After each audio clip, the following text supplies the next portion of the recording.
The end. You want me to check the closet for monsters tonight? No?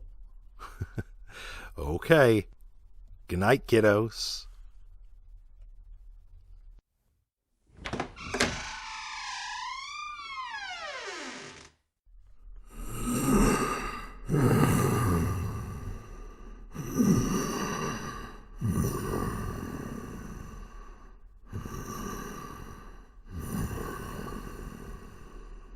Ready for your real bedtime story, kiddos? If you get scared, just remember to close your eyes and tell yourself it's not real. This is Midnight Apocrypha. For tonight's taste of terror, we bring you Two Twisted Tales by Charles Dickens. Mr. Testator's Visitation by Charles Dickens. This was a man who, though not more than 30, had seen the world in divers irreconcilable capacities, had been an officer in a South American regiment, among other odd things, but had not achieved much in any way of life, and was in debt and in hiding. He occupied chambers of the dreariest nature in Lyon's Inn. His name, however, was not upon the door or doorpost, but in lieu of it stood the name of a friend who had died in the chambers and had given him the furniture. The story arose out of the furniture, and was to this effect: let the former holder of the chambers, whose name was still upon the door and doorpost, be Mr. Testator. Mr. Testator took a set of chambers in Lyon's Inn when he had but very scanty furniture for his bedroom, and none for his sitting-room. He had lived some wintry months in this condition, and had found it very bare and cold. One night past midnight, when he sat writing, and had still had writing to do that must be done before he went to bed, he found himself out of coals. He had coals downstairs, but had never been to his cellar. However, the cellar key was on his mantel-shelf, and if he went down and opened the cellar it fitted, he might fairly assume the coals in the cellar to be his. As to his laundress, she lived among the coal wagons and Thames watermen, for there were Thames watermen at that time, in some unknown rat-hole by the river, down lanes and alleys on the other side of the Strand. As to any other person to meet or obstruct him, Lyon's Inn was dreaming, drunk, maudlin, moody, betting, brooding over bill discounting or renewing, asleep or awake, minding its own affairs. Mr. Testator took his coal scuttle in one hand, his candle key in the other, and descended to the dismalest underground dens of Lyon's Inn, where the late vehicles in the streets became thunderous, and all the water pipes in the neighborhood seemed to have Macbeth's amen sticking in their throats, and to be trying to get it out.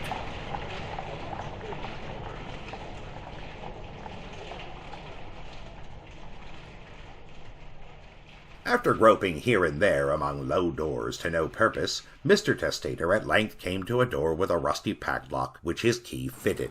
Getting the door open with much trouble, and looking in, he found no coals but a confused pile of furniture. Alarmed by this intrusion on another man's property, he locked the door again, found his own cellar, filled his scuttle, and returned upstairs.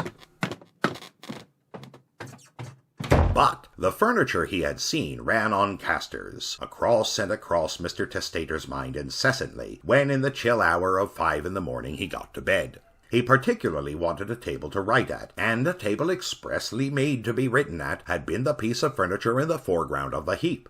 When his laundress emerged from her burrow in the morning to make his kettle boil, he artfully led up to the subject of cellars and furniture, but the two ideas had evidently no connection in her mind. When she left him, and he sat at his breakfast, thinking about the furniture, he recalled the rusty state of the padlock, and inferred that the furniture must have been stored in the cellars for a long time, was perhaps forgotten, owner dead perhaps. After thinking it over a few days, in the course of which he could pump nothing out of Lyon's Inn about the furniture, he became desperate, and resolved to borrow that table. He did so, that night. He had not had the table long when he determined to borrow an easy-chair. He had not had that long when he made up his mind to borrow a bookcase. Then a couch, then a carpet and rug. By that time he felt he was in furniture stepped in so far as that it could be no worse to borrow it all. Consequently, he borrowed it all, and locked up the cellar for good. He had always locked it after every visit. He had carried up every separate article in the dead of night, and, at the best, had felt as wicked as a resurrection man. Every article was blue and furry when he had brought it into his rooms, and he had, in a murderous and guilty sort of way, to polish it up while London slept. Mr. Testator lived in his furnished chambers 2 or 3 years more, and gradually lulled himself into the opinion that the furniture was his own. This was his convenient state of mind when, late one night, a step came up the stairs, and a hand passed over his door feeling for his knocker, and then one deep and solemn rap was rapped that might have been a spring in Mr. Testator's easy-chair to shoot him out of it, so promptly was it attended with that effect. With a candle in his hand, Mr. Testator went to the door, and found there a very pale and very tall man. A man who stooped, a man with very high shoulders, a very narrow chest, and a very red nose. A shabby genteel man. He was wrapped in a long threadbare black coat, fastened up the front with more pins than buttons, and under his arm he squeezed an umbrella without a handle, as if he were playing bagpipes. He said, "I ask your pardon, but can you tell me—" and stopped, his eyes resting on some object within the chambers. Can I tell you what? Asked Mr. Testator, noting his stoppage with quick alarm.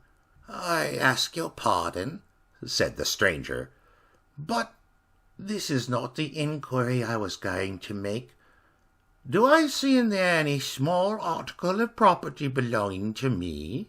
Mr. Testator was beginning to stammer that he was not aware when the visitor slipped past him into the chambers. There, in a goblin way which froze Mr. Testator to the marrow, he examined first the writing-table and said, "Mine." Then the easy-chair and said, "Mine." And then the bookcase and said, "Mine." Then turned up the corner of the carpet and said, "Mine." In a word, expected every item of furniture from the cellar in succession and said, "Mine." Towards the end of this investigation, Mr. Testator perceived that he was sodden with liquor, and that the liquor was gin. He was not unsteady with gin, either in his speech or carriage, but he was stiff with gin in both particulars. Mr. Testator was in a dreadful state, for, according to his making out of the story, the possible consequences of what he had done in recklessness and hardihood flashed upon him in their fullness for the first time. When they had stood gazing at one another for a little while, he tremulously began, "Sir, I am conscious that the fullest explanation, compensation, and restitution are your due. They shall be yours. Allow me to entreat that, without temper, without even natural irritation on your part, we may have a little—" "Drop of something to drink," interposed the stranger. "I am agreeable." Mr. Testator had intended to say, "a little quiet conversation," but, with great relief of mind, adopted the amendment. He produced a decanter of gin, and was bustling about for hot water and sugar, when he found that his visitor had already drunk half of the decanter's contents. With hot water and sugar, the visitor drank the remainder before he had been an hour in the chamber by the chimes of the Church of St. Mary and the Strand, and during the process he frequently whispered to himself, "Mine." The gin gone, and Mr. Testator wondering what was to follow it, the visitor rose and said, with increased stiffness, "At what hour of the morning, sir, will it be convenient?" Mr. Testator hazarded, 10? "Sir," said the visitor, "at 10 to the moment I shall be here." He then contemplated Mr. Testator somewhat at leisure, and said, "God bless you. How is your wife?" Mr. Testator, who never had a wife, replied with much feeling, "Deeply anxious, poor soul, but otherwise well." The visitor thereupon turned and went away, and fell twice in going downstairs. From that hour he was never heard of. Whether he was a ghost, or a spectral illusion of conscience, or a drunken man who had no business there, or the drunken rightful owner of the furniture with a transitory gleam of memory, whether he got safe home, or had no time to get to, whether he died of liquor on the way, or lived in liquor ever afterwards, he never was heard of more. This was the story, received with the furniture, and held to be as substantial by its second possessor in an upper set of chambers in grim Lyon's Inn. Captain Murderer by Charles Dickens. The first diabolical character who intruded himself on my peaceful youth was a certain Captain Murderer. This wretch must have been an offshoot of the Bluebeard family, but I had no suspicion of the consanguinity in those times. His warning name would seem to have awakened no general prejudice against him, for he was admitted into the best society and possessed immense wealth. Captain Murderer's mission was matrimony, and the gratification of a cannibal appetite with tender brides. On his marriage morning he always caused both sides of the way to church to be planted with curious flowers, and when his bride said, "Dear Captain Murderer, I ever saw flowers like these. What are they called?" he answered, "They are called garnish for house lamb," and laughed at his ferocious practical joke in a horrid manner, disquieting the minds of the noble bridal company with a very sharp show of teeth, then displayed for the first time. He made love in a coach and 6, and married in a coach and 12, and all his horses were milk-white horses with one red spot on the back, which he caused to be hidden by the harness. For the spot would come there, though every horse was milk-white when Captain Murderer brought him, and the spot was young bride's blood. To this terrific point I am indebted for my first personal experience of a shudder and cold beads on the forehead.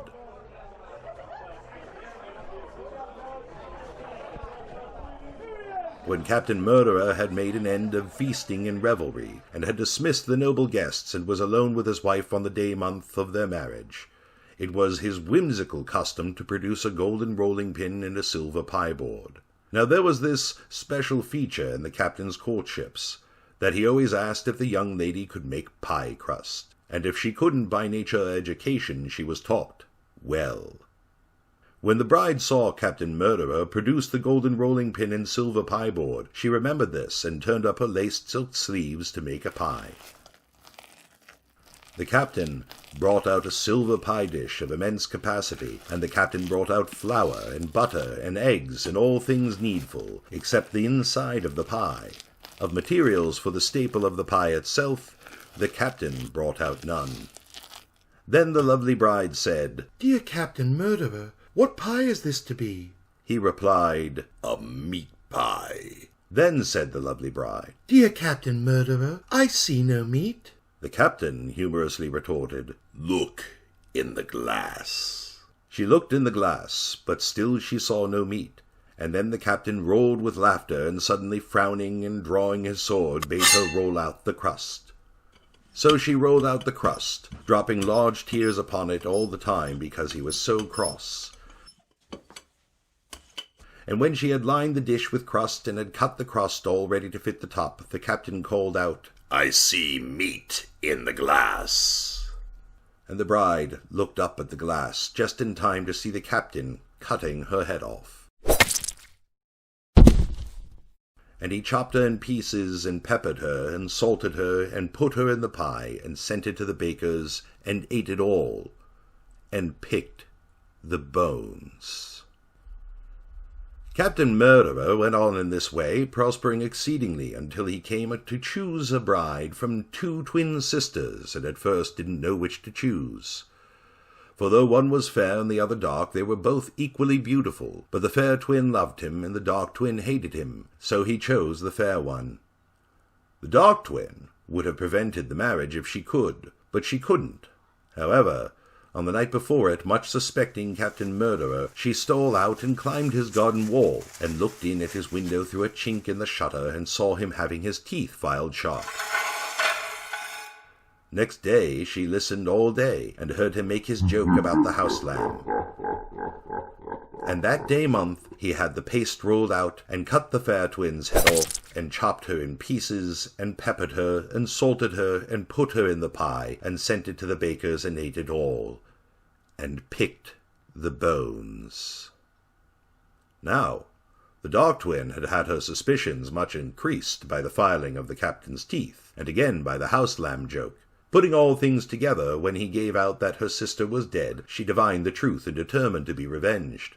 So she went up to Captain Murderer's house, and knocked at the knocker and pulled at the bell.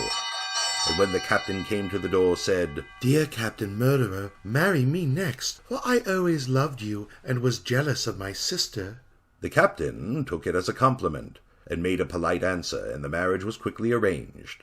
On the night before it, the bride again climbed to his window and again saw him having his teeth filed sharp. At this sight, she laughed such a terrible laugh at the chink in the shutter that the captain's blood curdled, and he said, I hope nothing has disagreed with me. At that, she laughed again, a still more terrible laugh, and the shutter was opened and search made, but she was nimbly gone, and there was no one. Next day they went to church in a coach and 12, and were married. And that day month she rolled the pie crust out, and Captain Murderer cut her head off, and chopped her in pieces, and peppered her, and salted her, and put her in the pie, and sent it to the baker's, and ate it all, and picked the bones. But before she began to roll out the paste, she had taken a deadly poison of a most awful character, distilled from toad's eyes and spider's knees, and Captain Murderer had hardly picked her last bone when he began to swell, and to turn blue, and to be all over spots, and to scream. And he went on swelling, and turning bluer, and being more all over spots, and screaming, until he reached from floor to ceiling and from wall to wall, and then at 1 o'clock in the morning he blew up with a loud explosion. At the sound of it, all the milk-white horses in the stables broke their halters and went mad, and they galloped over everybody in Captain Murderer's house, beginning with the family blacksmith who had filed his teeth, until the whole were dead, and then they galloped away.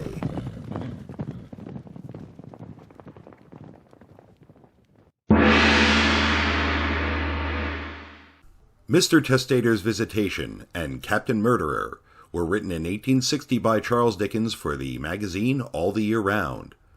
This audio production of Mr. Testator's Visitation and Captain Murderer has been recorded and edited by R.A. Reutter.